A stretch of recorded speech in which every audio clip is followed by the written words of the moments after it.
लोकांना इमोशनल करून मतं मिळवण्याचा प्रयत्न आहे अशी टीका चंद्रशेखर बावनकुळेंनी राज ठाकरेंवर केली आहे। कुठलीच निवडणूक शेवटची नसते असंही त्यांनी म्हटलंय। जात आणि धर्मावर नाही तर विकासावर मतं मिळतील असंही त्यांनी म्हटलेलं आहे। राज ठाकरे यांनी काल जे विधान केलेलं होतं त्यावर चंद्रशेखर बावनकुळे यांनी टीका केलेली आहे। लोकांना इमोशनल करून मतं मिळवण्याचा हा प्रयत्न आहे असं त्यांनी म्हटलंय। इमोशनल मतं घेण्याचा प्रयत्न आहे। इमोशनल वातावरण तयार करून मतं घेण्याचा प्रयत्न आहे। मला वाटतं कुठलीही निवडणूक शेवटची नसतं। प्रत्येक निवडणुकीचं वेगवेगळं महत्त्व असतं।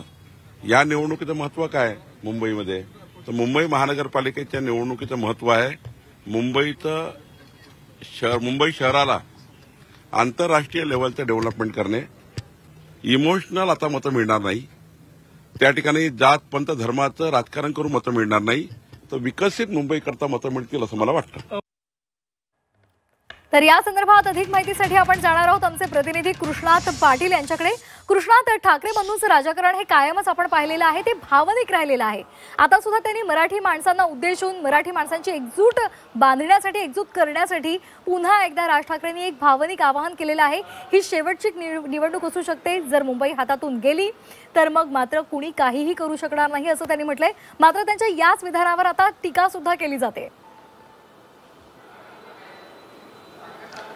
दोन्ही ठाकरे बंधूंचं राजकारण हे नेहमीच भावनिक राहिलेलं आहे, भावनिक मुद्द्यांचं राहिलेलं आहे आणि खास करून मुंबईतल्या मराठी माणसांसाठीचं राहिलेलं आहे आणि त्याला धरूनच राज ठाकरे यांचं हे कालचं विधान हे अत्यंत महत्त्वाचं असणार आहे। कारण येणाऱ्या मुंबई महापालिका निवडणुकीसाठी जो प्रचार असणार आहे त्याला कोणतं वळण मिळणार आहे हे अत्यंत स्पष्टपणे यातून संकेत दिलेले आहेत आणि मराठीच्या मुद्द्यावरच दोन्ही ठाकरे बंधू एकत्र आलेले आहेत आणि याच मुद्द्याला घेऊन हे मुंबईतला सर्वात मोठा मुद्दा घेऊन ते मतदारांच्या समोर जाताना पाहायला मिळत आहेत। सर्व मराठी मतांचं एकत्रीकरण करणं हे येत्या काळामध्ये सर्वाधिक जास्त दोन्ही ठाकरे बंधूंसाठी गरजेचं आहे आणि जर मुंबई महापालिकेची निवडणूक जिंकायची असेल तर मराठी अमराठीच्या मुद्द्यावरच ही निवडणूक जिंकता येईल, या भावनिक मुद्द्यावरच लोकांना साथ घालता येईल अशा प्रकारचं एक वातावरण तयार करणं गरजेचं असल्याचं आता दोन्ही ठाकरे बंधूंच्या या येणाऱ्या स्पष्ट संकेतामधून दिसून येते। परंतु दुसरीकडे विरोधक देखील त्यावरून राजकारण